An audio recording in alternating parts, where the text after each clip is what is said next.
Nous allons voir la deuxième partie du document de consultation. L'une des tâches du projet, c'était déterminer quelles sont les questions comptables qui sont propres aux OBNL et qui ont besoin de lignes directrices différentes. Nous avons dressé une longue liste de 20 points. Nous avons mené la recherche, mais il n'était pas faisable d'aborder toutes ces questions au même moment.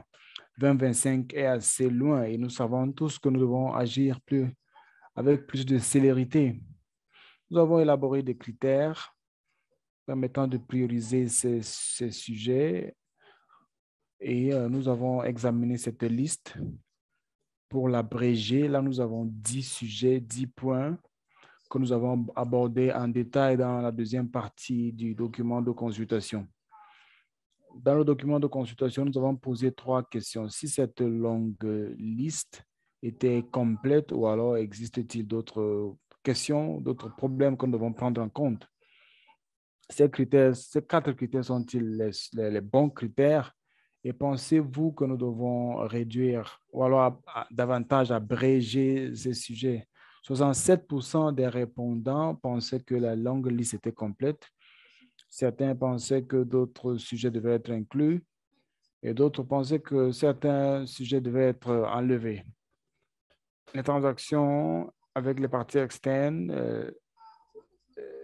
l'héritage, les réserves et les fonds restreints doivent être inclus dans le sujet.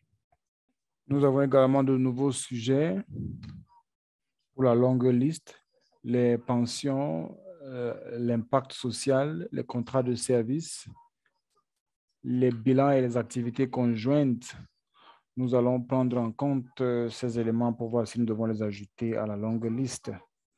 Certains répondants ont demandé d'enlever des sujets se posant la question si ces sujets étaient propres aux OBNL, notamment les transactions étrangères. Nous allons garder ce sujet sur la longue liste, mais nous allons expliquer pourquoi ces sujets doivent figurer là. Parlant des critères de priorisation, nous avons reçu l'accord de 80% et les commentaires de 20% nous ont permis d'ajouter de nouveaux sujets et nous n'avons pas apporté de changements majeurs. Parlant des 10 sujets sur la liste abrégée, 58% ont convenu de ces 10 sujets. Certains répondants ont demandé d'ajouter les transactions en monnaie étrangère. Nous avons également parlé avec les groupes de conseil qui ont demandé si les monnaies étrangères posaient des problèmes propres au secteur. Prenant ces commentaires en compte, le projet a décidé d'ajouter les transactions en monnaie étrangère à cette liste abrégée. Nous avons également noté que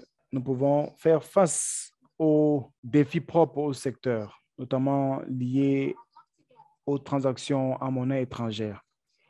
En plus des échanges extérieurs, des transactions externes, nous avons d'autres sujets à ajouter, notamment les investissements, la consolidation, les baux et les actifs.